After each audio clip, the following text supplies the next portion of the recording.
Today we are on Zoom joining Phil and Wendy from ME Respite. Phil, you are the CEO. Welcome. Hi, Royce. Hi, Kate. How are you? Yeah, great. Thank you very much. And Wendy, you are the chair on the Board of Trustees. Is that right? Yes, that's right. Thanks for having us on today, Royce, and thank you, Kate. Welcome to both of you. Wendy, it's great to have you here. Before we dive into discussing Me Respite, could you tell our listeners a bit about yourself and what led you into this type of work? Hi, everyone. Thank you so much for having us on today. It's a real privilege to be able to be here and to share, so we thank you very much. I've had myalgic encephalomyelitis, or chronic fatigue syndrome, ME/CFS for short, for about 30 years. And my daughter Sophie has had it for 22 years. I was 39 when I first became ill, and Sophie was only 14 when she became unwell and was unable to attend school anymore. I'm now 69, so it's been a lot of years. My daughter's and my illness both started after we got a viral infection. My experience was that after a week or so of having a bad flu rather than getting well, I just became steadily worse. I couldn't sit up in bed, I couldn't walk, sleep, eat without help, talk or roll over in bed. My head felt as if it was stuffed with cotton wool, making it hard to think. I was sensitive to light and sound actually felt painful.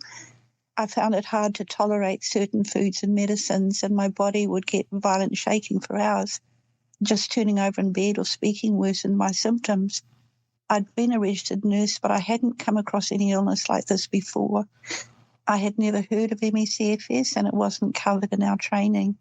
The illness I experienced was equivalent to what I'd expect to see in someone with terminal cancer about 2 weeks before they passed away.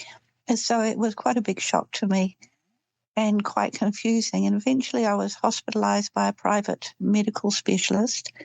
After running all sorts of tests for 10 days, he said I had ME/CFS.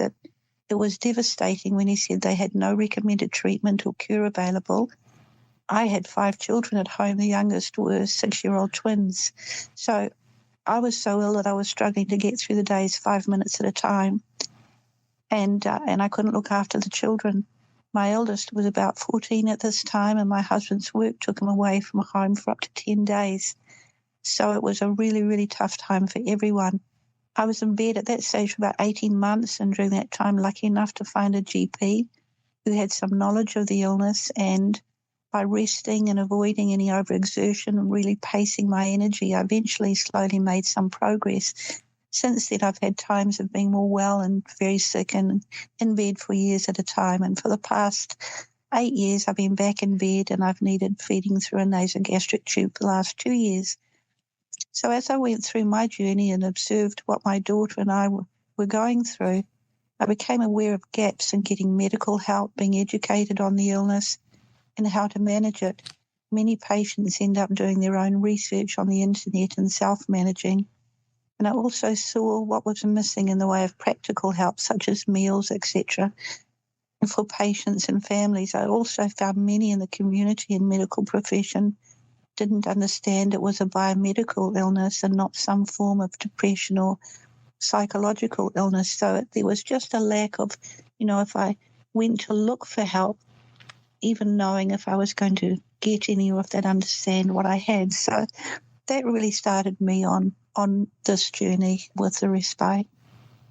That's a huge journey, Wendy. I can't imagine how difficult those early months, years must have been. How is your daughter? How is she going? She's still at home. She's now 36. She loved school. She just loved school. And when she was home, we managed to get her some schooling through private tuition and through through correspondence schools. They were marvellous. She was educated to the level, because she loved the languages, of actually being a French translator, but was never well enough to actually sit the test to actually be accredited as one. And she also would have loved to have gone on and done medicine and hopefully surgery, but she has never been well enough. She spends most of the time on her bed, and she reads first-year medical textbooks when she's up to it, but it's a terribly isolating illness. She's lost probably all but one friend from that time, and unless there's a miracle, she won't be able to follow that dream. Yeah. Thank you for sharing, Wendy. Phil, can you share a little bit about your background and what inspired you to get involved with Me Respite?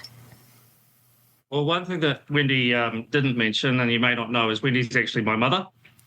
So her story is my story as well. I grew up in a fairly large family, and I remember at the age of 13 seeing my mother get very sick. And you can imagine as a teenager, you need your parents around. And I didn't understand what was going on. All I saw was that my mother was unwell, and she wasn't able to be there and kind of do things for me that I needed. The impact that had on myself and on our family, it was a challenge for a number of years because, as Wendy told you, trying to get a diagnosis, trying to understand, and as a child, not actually understanding what's going on with your parent. It was very, very challenging. We all took on our parts. Wendy mentioned that she had 3 younger children, and so me and my older brother, we sort of helped out with sort of the extra chores around the house and getting them ready for school and bits and pieces, and we kind of had to grow up very quickly. So there's a large impact on the families of people with ME/CFS that is not really picked up on and recognised that we would love to be able to do more about. Anyway, so, I did go on with my life, and I had a career, and I was actually at a point in my time where I was a stay-at-home dad, and I'd done some work with Wendy over the years, just as she set up the trust, helping set up the meals program and just assisting with events and a number of bits and pieces. They were expanding their meals program, and she asked if I would come on and help out with that, so I did. Well, once I got more involved with the trust, I saw how much work Wendy was actually doing and realised that her sort of capacity to be able to do everything she wanted to was limited. And I put myself forward and said, look, there's a lot of opportunity here. I've got a corporate background. I understand processes and structure and management. I also understand the illness to a point. I think that I can, really help make some difference here. So in 2022, the board brought me on as the CEO. And from there, I guess we've made a number of exciting changes, and we've had some substantial growth, and it's been an awesome time. It's been a huge learning curve for me. Once I started interacting with the members and their families and seeing the support that was given and understanding how much of a difference that ME Respite was able to make, I had a completely new perception, and it has been probably the most rewarding career that I've had in my life. So yeah, I guess that's kind of how I got involved. Wendy she's a very caring but also very tenacious person. And from her bedside, she has done so much over the years and still continues to. That's such a beautiful story as well. Just tell us a little bit more about that. So you were living your life, and then suddenly you become unwell. You thought it was a bad flu, and it became more. So that's how it developed for you. Is that right? Was it sudden? Yes, that's how it started for me. And I just expected, like most flus, I would have a week off. You sort of push through it. You can't really stop when you're a busy mum. And that I would just slowly come right. But it didn't work that way.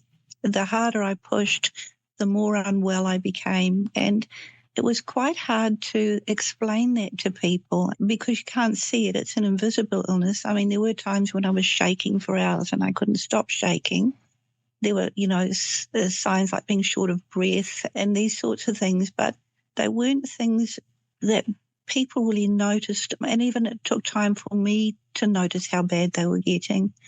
So it wasn't like people would immediately say, gee, you're sick, you need some help. It was more like, well, you'll be all right in a few days, just push through, And it was sort of my attitude too, and it really was a most unhelpful one because we found now that if you can rest in the early stages and get that rest and get the advice you need in the early stages, you have a much better long-term prognosis.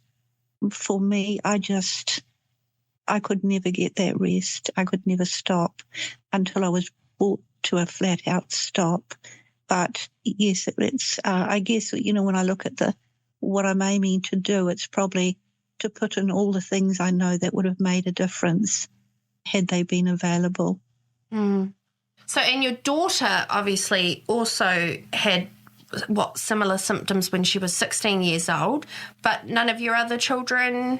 So, it's not something that can be passed down? It can be hereditary. There can be a genetic tendency, and it's something that there's going to be more New Zealand research on, I think, to actually look at the genetic component and to actually see if you do have whatever genetic variation it is that may predispose you to this. And the interesting thing is I had got it years before. Like, I had got it when I was 39 and Sophie was only 6. So at that stage, Sophie has a twin sister. She's not identical, but they're so alike that, people get them mixed up all the time. So her twin sister and I both got a bad flu, and the twin sister got well, and I just got worse. So that was the first instance. And then further down the track, Sophie and I got a flu, and that was after I had made some progress and was doing quite well. But then we both got this flu. So I relapsed badly, went back into bed, was very, very sick, and there I think for about 7 years. And at that stage, Sophie also got ME. She just didn't ever get over that flu either. But her symptoms, although similar to mine, this is the thing, people are very individual in how it affects them. And so she can, at this stage, she can walk around a little bit. She's found a medication that's helping her just have a little bit more energy. And recently she's been able to cook a meal sometimes for her and her dad, because my husband, Pete, is our caregiver, main caregiver at this stage. And, I mean, he's in his 70s now. So, we feel a bit bad about that. And if we could help out more, we'd like to. So every so often when she's got the energy, she might cook a meal or do something like that. And she can actually get up and use the bathroom. She's not well enough to shower or anything like that. I can't walk at all. But she can do a little bit more. We got her a mobility scooter. Sometimes she can take herself outside on the mobility scooter, and that's been a huge thing, just to enable her to get outside. But there are lots of days when she can do very little, and if she overheats, she simply cannot think. She is so confused. I have to remind her to put an ice pack behind the back of her head, which helps to cool her down, get electrolytes in, and she just goes and lies down until she can cool down and actually start thinking again. So this illness actually just impacts every system, every organ in the body. Must be so challenging. It makes so much sense to me now how you came about to creating Me Respite. For anyone to contract any serious illness, it's impacting and it's challenging and overwhelming, which is what you were saying earlier, Wendy. So I can understand why you both think, we need to set up some sort of respite for everyone who are similarly impacted. So one of the things that I actually I noticed when Mum got sick back in the years, she went to our grandparents' place and had, I can't remember how long, Wendy, but it was a substantial period of time where they were able to care for her, and she was just able to get rest away from her situation, and she actually improved quite substantially after that. And I think that's probably the first time that, really we saw that rest is that piece in the puzzle, that's the one factor among all people that live with ME/CFS that rest helps. And hence the name we originally set up, which was Rest Assured Respite Charitable Trust, was all focused around getting that respite so that people could get that rest, learn how to deal with their illness, and then be integrated back into their living situation, hopefully with some point of recovery or on a road to recovery. Yeah, and obviously now, yes, we've rebranded to ME Respite so that we're able to connect with people a little bit quicker and easier, but it hasn't changed that long-term goal and that need of having a respite facility. Yeah, it's not just simply having a rest, is it? It's critical care to try and get back towards baseline. Yes, and you're not actually, 5% of people make a total recovery. More common in those that are younger, they get sick, and this illness can strike at any age, from the very young to the very elderly. It peaks at teenage and midlife, affects more women than men. It affects every ethnicity equally and every socio-economic group equally. Now I've totally forgot what my, this is one of the wonderful things living with ME. I totally forgot what my point was. So carry on. Just to add to that, people are all affected differently, but it does affect all different types of people. And the support services are not currently there within our public health system. For example, it's not recognised as a disability, which means access to those disability support and funds is just not available.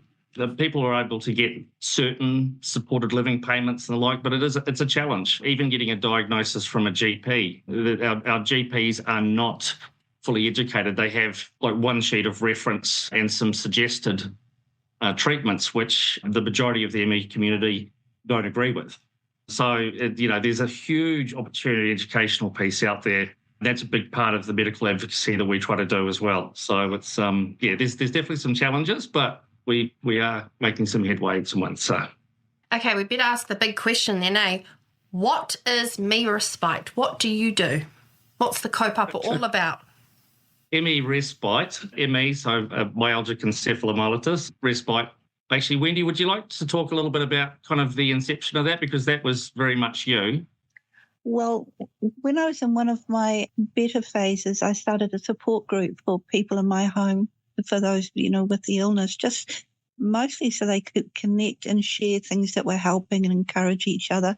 Sometimes it was just so they could sit and have a cry and somebody say, it's, that's okay, we've been there. Or even sometimes their carers came, and they would be amazed because they would have thought their person with ME had this weird way out symptom that they couldn't understand, and they thought must be all in their head. And then they would find out that 2, 3, 4 other people were experiencing the same thing, and they go, the lights would go on and they say, oh my goodness, this is a real thing. It's not just, my loved other isn't just kind of imagining this. This is a real thing. So I got to know these people, and what actually stunned me was how many out of that group had been on the verge of giving up, had actually just thought they couldn't go on anymore. And that astounded me. It was such a high percentage. And I thought, we've got to do something. And I live in a house that's got a lot of bedrooms. And I thought, well, because I was in a more well phase and because of my nursing experience, and we'd often had people to stay in things, I just thought, well, I'll start giving them a break in my home.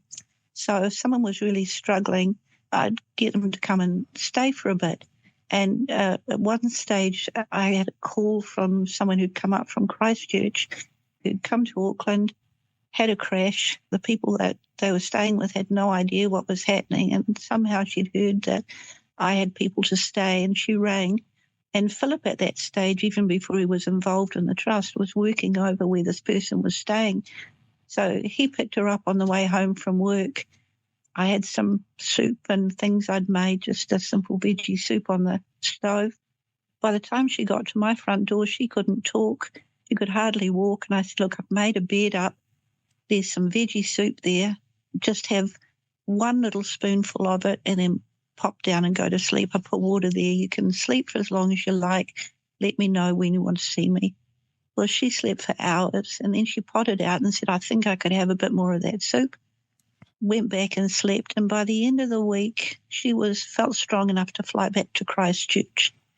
And I kept seeing this, and people kept coming to stay, and the longest I had somebody stay was about 3 months. But again, I just saw the difference that taking all the stress off a person, just letting them rest, look after them, encourage them a bit, just love them a bit, the difference that it made. And so that's when I started thinking, and I thought, well, I really have to do something, because we're relying on research to find a cure and whatever, but right now these people are really, really suffering, and we have to do something now, and it has to be practical. So I mentioned it to the group, and a generous person of the group said they'd be happy to pay for a lawyer to set the trust up, which is what I did. And then I reached out to Phil Letford, who was an accountant that I'd worked with on another non-for-profit organisation. He's an accountant, and he has a family member with ME too. And so he said, yes, he'd be more than happy to come and help with our accounts. And then another person I know, Mel Mason, who had run his own very big business, contacted me and said, I heard that you're doing something. I'd love to be part of it. And so he came on board, and the three of us together continued to set up ME Respite, and that was really how we started. And then shortly after that, there was an opportunity to take over an existing op shop that was in Howick. And so I guess it was formed together, and they were able to take on the stock and take on the lease and the other bits and pieces. And that provided the first source of funding to be able to fund the administration of the meals program, but also provide a pathway to be able to have a funding mechanism to fund a respite in future years. So the idea, the concept was sort of grown. There's a funding channel. This could work. It did work. And so then in 2022, we opened a second op shop.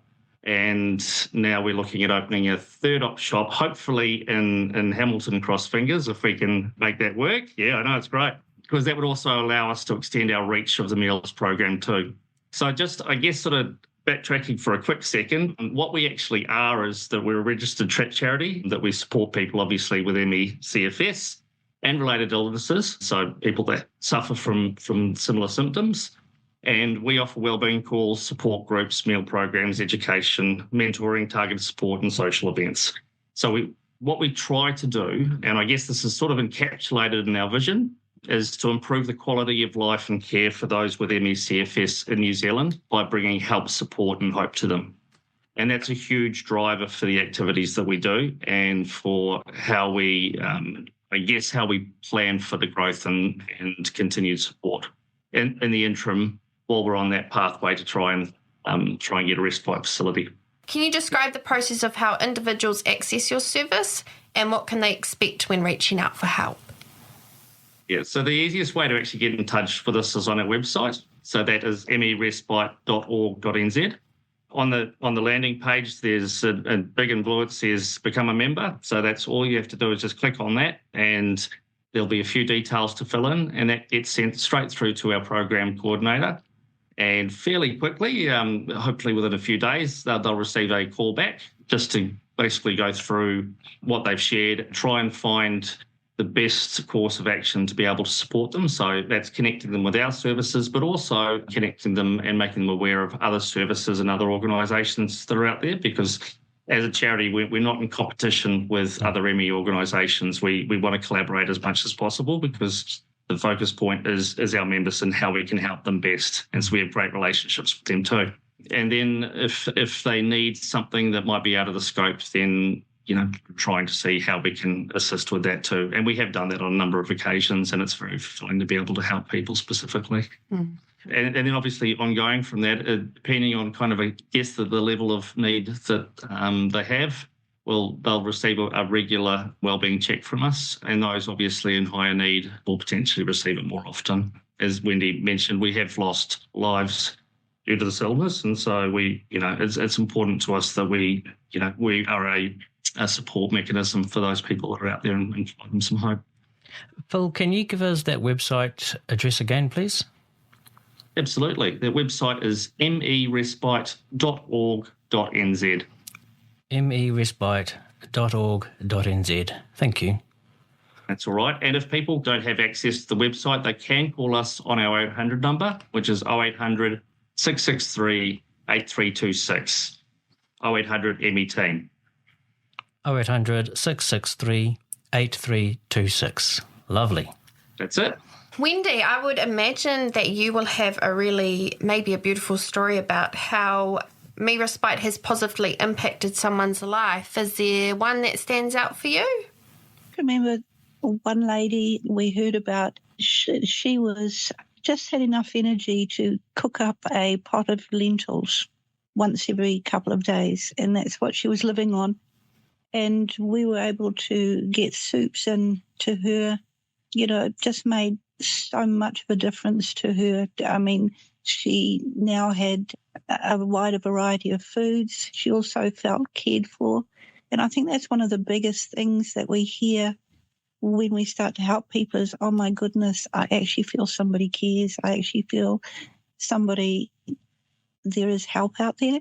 And you just hear the person's voice relax, and you just know that you've helped their emotional well-being, not just their physical well-being.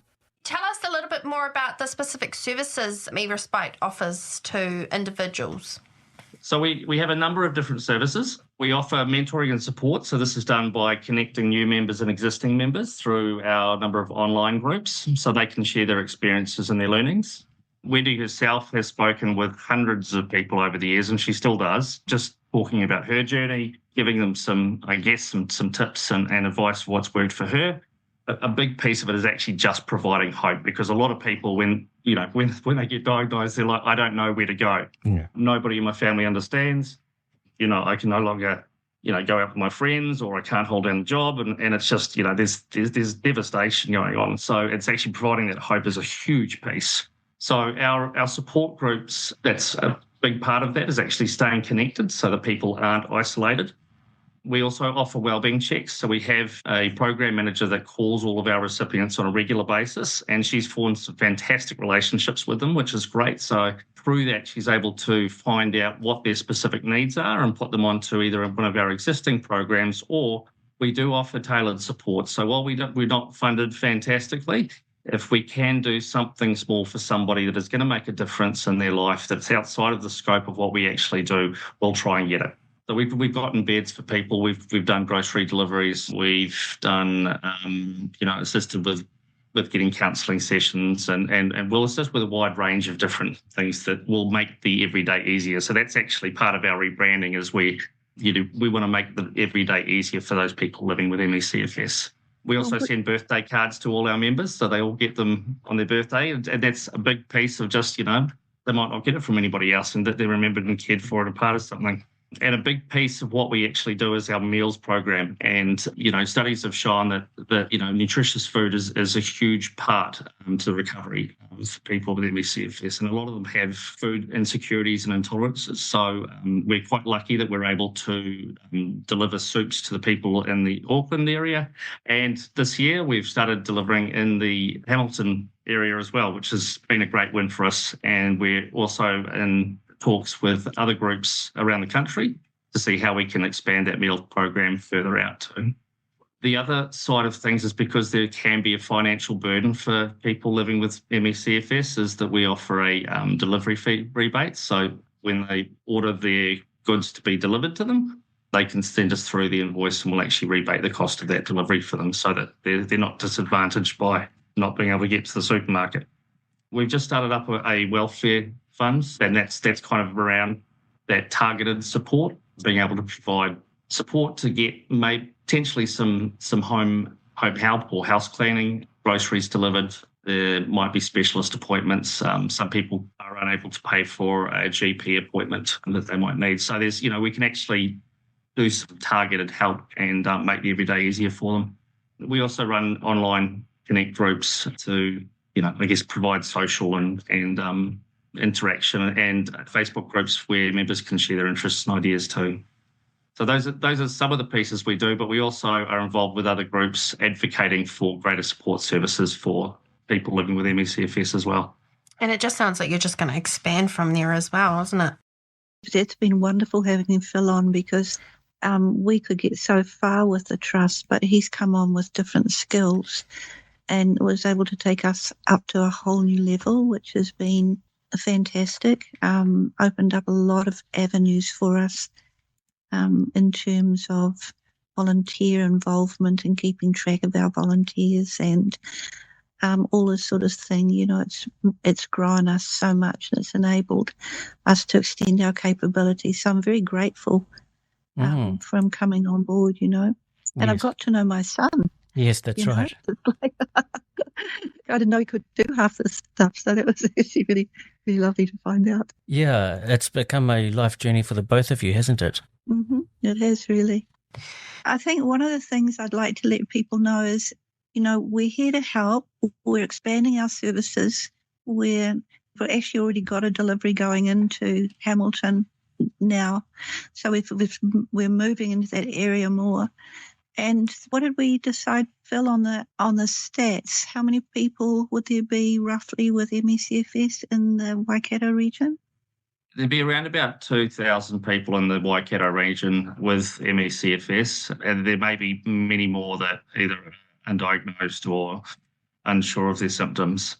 Generally, you're looking at about 4 in every 1,000 people will have an MECFS illness and potentially diagnosis as well. So there's a large number out there, and it's hugely underrepresented. And one of the biggest challenges is that people, number one, aren't aware that they have it, and number two, aren't sure where to go for the support. Quite often they'll go to their GP and they'll be misdiagnosed and, possibly put through treatment programs that make things worse. And it could be a long time before somebody actually gets to the support service that they need. So, yeah, there's a lot of people out there. There is a lot. That's a huge number.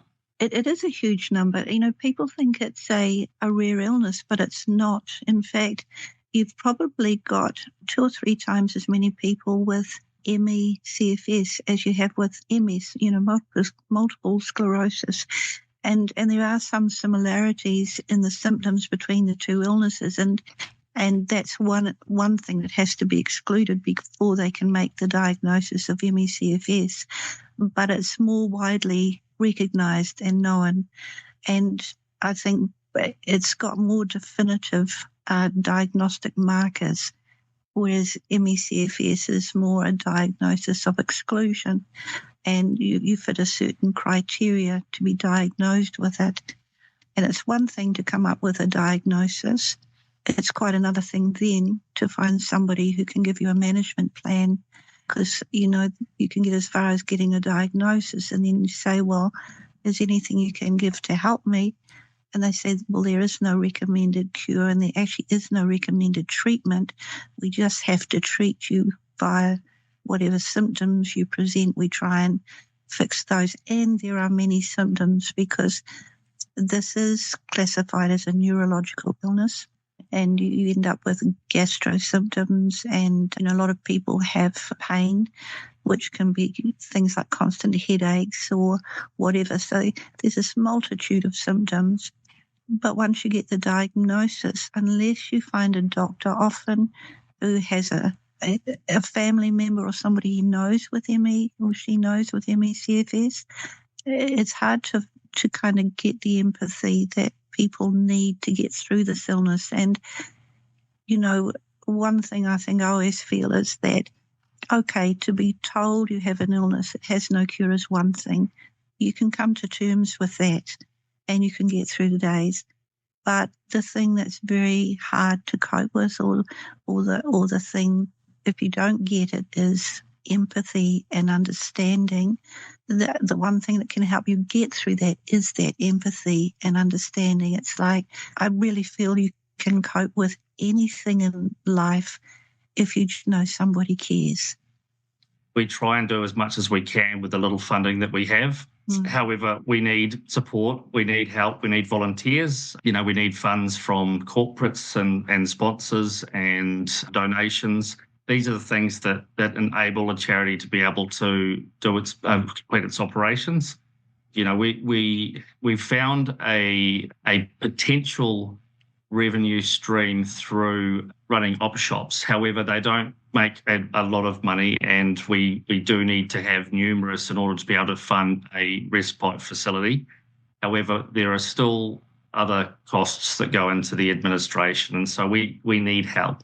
And if we're going to be able to actually reach and support all those people out there that need our help, we can't do it alone. And I have to say, we are very lucky. We have some amazing volunteers. We have people that give their heart and their time and their soul into what we do. People that haven't been affected by MECFS directly. However, they've been able to see the need out there and they've offered their full support in order to help us achieve some of these goals and to continue our services. So we're very grateful to have that, but there's always more that we want to do. Yeah. And this, yeah. There's so much. Yeah. Because one of the things we haven't even touched on in this episode is we haven't even talked about the rest of the family and what they go through and what supports they need. And because you'd said as well before about caregivers and stuff like that want more education and knowledge around the small things that they're picking up and that they are some sort of a symptom of MECFS. Got it right. Yeah, it is. It's very hard for the caregivers and the family, and quite often because they can see somebody who one day is sitting up and possibly even getting up around and doing things just like any other normal person would, and the next day they're bedridden and possibly bedridden for days. It's very, very hard to deal with that as a carer or a family member. I've struggled with that myself. I've watched my mother and seen when she's up and well and she's around, and I'm like, please, can you slow down? I don't want you to get unwell again. But we're not in their shoes, and it's really, it can be quite a challenge to have that understanding and that empathy. It's very much a learned emotion. However, what we've tried to do, we've run a number of community awareness sessions, which has been fantastic because we have had family members come along and they've been able to meet other carers in the same situation, and being able to share some of those challenges and some of that journey with another person. It makes them not feel that they're alone in this situation either. Because obviously it's very isolating for the people that are living with MECFS, but for their families as well, especially if they're carers, often they lose a lot of the important things and activities that were in their life in order to be able to care for the person that they love. And I feel very much for the families in these situations, because I remember a woman who lived on her own and she had a 6-year-old child, and that 6-year-old child could only put pies in the microwave, so that's what they lived on. When mum just wasn't well enough to get food, they lived on pies because the 6-year-old could put them in the microwave. And I mean, even with my children at very young ages, they were emptying bedpans and getting me food and doing all these sorts of things because, my husband travelled. That was his job. He was away for 10 days and maybe home for 4 and then away for 10. So it didn't really give them a chance to be children. And for one of the children, they ended up doing an extra year at university because they missed some of their assignments and marks because they were that was Sophie's twin sister, because she was trying to look after Sophie and I, who were going through a really bad patch. And so she ended up having to do an extra year of university to get her degree. And it impacts on just so many levels. You can't go to your children's school. Our school teacher wonders why they never see the mother. You can't go to their teacher reports. You can't go to sports days.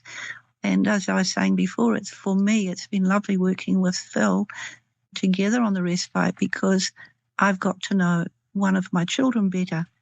I had no idea of the things he could do and that the skills that he'd learnt in the times, and growing up. And I was just saying the other day, I think everything you've been through in your life has really helped you to be the amazing person we've got on this trust that's able to drive it forward as much as you have. And I'm really grateful for that, but I'm also grateful for time to actually get to know a child, because I think it's a very disconnecting thing when a parent's ill. You're just not there as much as you would be with everything. But I remember the little ones, when I was actually able to handle them in my room, because it was about 3 or 4 months I couldn't even see them. And then as I started to be able to handle them in my room for about half an hour, they just used to all pile into bed, and we'd listen to a children's story on the radio. and they weren't allowed to move or make a noise, but that was it. And then they'd be gone and I wouldn't see them again till the next night. It's so you can understand the impact this has on families. So I would love to see more research around children's experiences in these families, how they felt, what they need, how we can help them.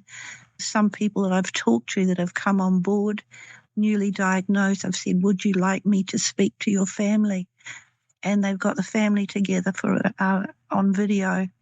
And I've been able to explain to them this is still their parent, but their parent needs their help now. And these might be some of the challenges, and try and educate as much as I can so that the person who's ill gets the help and the family understands, because we're as happy to support them as we are the person who's got the illness. We're actually in the process of undertaking a project to identify the support services for people in NZ Aotearoa living with MECFS. So what's there in the public system, what's in the private system, what's in the NGOs, and what are the challenges in people accessing the services, and what are the gaps? Because that's how we will really shape what we do moving forward. It's very easy to kind of get on a track of this is what we're doing, so we're doing it well, so I guess it works. But you need to continually stop and take check of what are people out there needing, what services are available and what lobbying has been successful and what hasn't. And so where are these gaps and these people falling through, and what can we do to change what we're doing to actually reach out and help them a bit better. So there's definitely a lot of ways we can do more.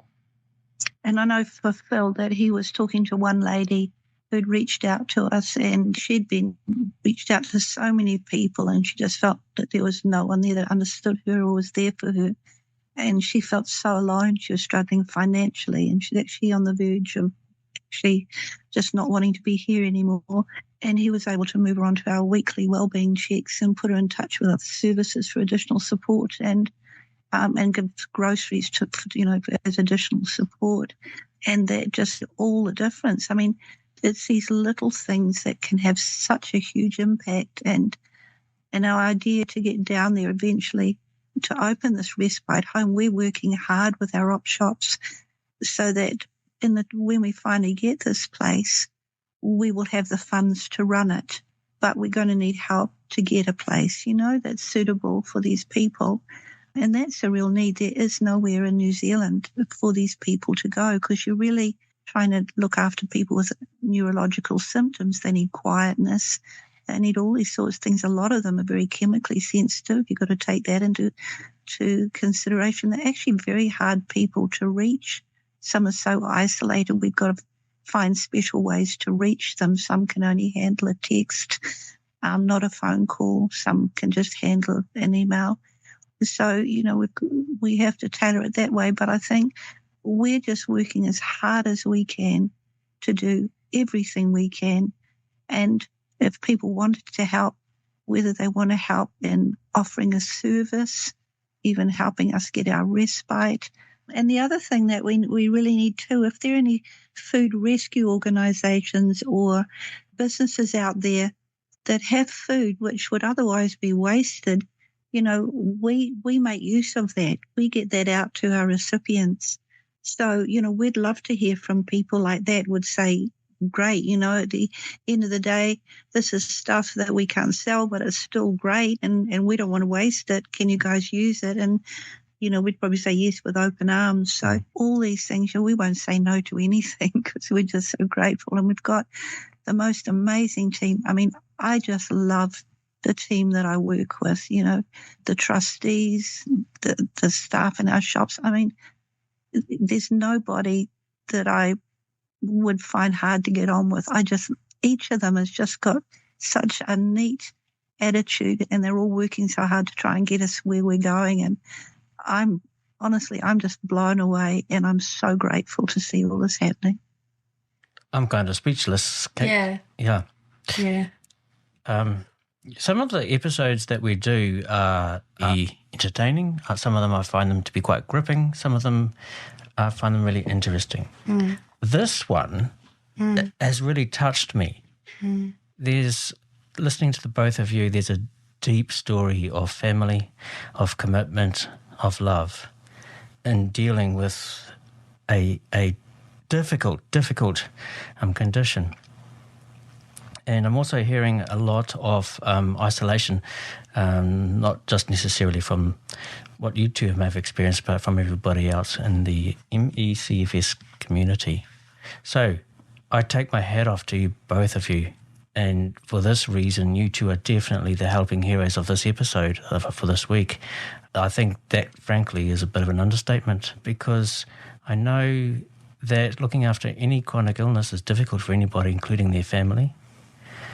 But not only are you doing that, you two have gone beyond that and are going all out for helping and supporting other people as well. That's a tremendous amount of effort. That's a tremendous amount of love on the part of you two and everybody else involved in your organisation. It's funny that you're called Helping Heroes, because I've always thought that Wendy was my hero. Somebody who could do so much while they're bedridden. This woman used to send little parcels overseas to people that were in need. This is a woman that, couldn't get out of bed, but she would be doing all this, and she still managed to find ways to reach out to people. I've always thought if I could be half the person that Wendy was, then, I think I'm doing all right in life. Kate, what have you got out of today's episode? I'm feeling quite emotional. Quite reflective emotional. I think that you're living it, you're experiencing it, and you're persevering for everybody else that is out there. And honestly, the work that you're doing is incredible, and I can just see it absolutely taking off as long as there's more supporters and funders and volunteers and all of the above. If we're all playing that little piece, I'm sure we can get somewhere eventually. I'm really disappointed to hear that it isn't recognised as a disability, and that means that it's limited in terms of what sort of financial support or potentially support through, places like DSL and things like that. So I've got lots to think about. I've got lots to look up. I'm surprised by a lot. I guess I'm naive to a lot. I thought there was going to be so much more support out there, and I'm very surprised that there is not. I think that if that was happening to one of my family members, I think would be exactly like Phil. Phil was Wendy, and wrap around and do as much as we can to support whoever that could be. This was amazing. This has got me to think about a lot of things. And truly what Royce had said, you guys are heroes. What you're doing is just amazing, and I'm sure you'll be spreading much further than just Hamilton. Thank you so much just for giving us an opportunity today to share our story and to give us the time. It's really, really appreciated and blessed us both, I think, and I really appreciate you two and your vision for sharing all these stories. I think it's wonderful. Thank you so much. What you do to highlight the important work that's being done out there, and the helping heroes and the very much often unrecognised helping heroes, and you're giving a voice to them, and it's, we need more of that as well. So thank you for what you do. And thank you to all our listeners for tuning in to another episode of Helping Heroes.